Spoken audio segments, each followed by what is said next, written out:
regarde un petit peu ça. Tu vois, cette grande tour isolée, je l'ai filmée à Saint-Marc-la-Pile, à une vingtaine de kilomètres à l'ouest de Tours. C'est la pile de Saint-Marc. C'est un monument gallo-romain presque unique en son genre qui est vieux de près de 2000 ans et qui continue d'intriguer archéologues et historiens. Alors vous allez me dire pourquoi? Eh bien déjà parce que c'est hyper classe, mais en plus on ne sait pas vraiment à quoi ça sert. Le mot pile en archéologie, ça désigne en fait un monument romain, une sorte de tour élevée de forme généralement carrée ou rectangulaire. On en connaît quelques-unes en France, surtout dans le sud-ouest. Mais celle-ci, elle est exceptionnelle. D'abord, elle est énorme, puisqu'elle fait près de 30 mètres de haut, ce qui en fait la plus haute pile encore debout de toute la Gaule. Et puis, de par sa position, parce qu'elle a été construite sur un coteau, elle domine la vallée de la Loire de 50 mètres environ, et donc c'est impossible de la rater. Son architecture, elle va surprendre aussi, parce que cette tour, elle est pleine, massive. Il n'y a pas de salle à l'intérieur, il n'y a pas d'escalier. Elle a été bâtie avec environ 104 000 briques de terre cuite, un matériau qui est quand même rare pour la région. C'est beaucoup. Sa façade sud, elle, nous présente un décor qui est unique en Gaule. C'est 12 panneaux où alternent briques rouges et pierres de calcaire blanc qui rappellent des décors rencontrés à Rome ou à Ostie. Et c'est pour ça qu'on pense que le commanditaire ou les artisans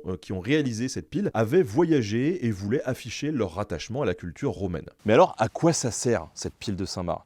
Eh bien, les hypothèses n'ont pas manqué. Certains y ont vu un phare pour la navigation sur la Loire, mais on n'a aucune autre pile de ce type qui existe le long du fleuve. D'autres ont imaginé une borne frontière, une sorte de sanctuaire dédié à une divinité comme Mercure ou Mars, voire une tour d'observation contre les Vikings. Mais puisque cette pile, ce monument, il est plein, il n'y a pas de plateforme ni d'escalier, eh bien cette idée, elle ne tient pas. Aujourd'hui, les fouilles apportent des indices un peu plus solides. Au pied de la pile, on a trouvé une vaste terrasse monumentale, un bâtiment semi-enterré et une statue d'homme, peut-être un captif. Et tout ça va dans le sens d'un ensemble funéraire. Ça serait plutôt logique et c'est l'hypothèse privilégiée pour les autres piles connues en France. Mais attention, c'est pas comme un mausolée puisqu'il n'y a pas de chambre funéraire dedans. Là, ça serait plutôt comme une stèle géante indiquant au loin sous mes pieds, j'ai eu une personne hyper importante. Voilà, donc ça peut être peut-être un chef militaire ou un notable d'une cité voisine. Mais c'est pas certain puisqu'on n'a pas retrouvé de corps. En tout cas, la pile de Saint-Marc a marqué les esprits au fil des siècles, et au XVIe siècle notamment, on a Rabelais qui l'évoque même dans Gargantua. Et encore aujourd'hui, si vous passez en Touraine ou comme moi que vous y habitez,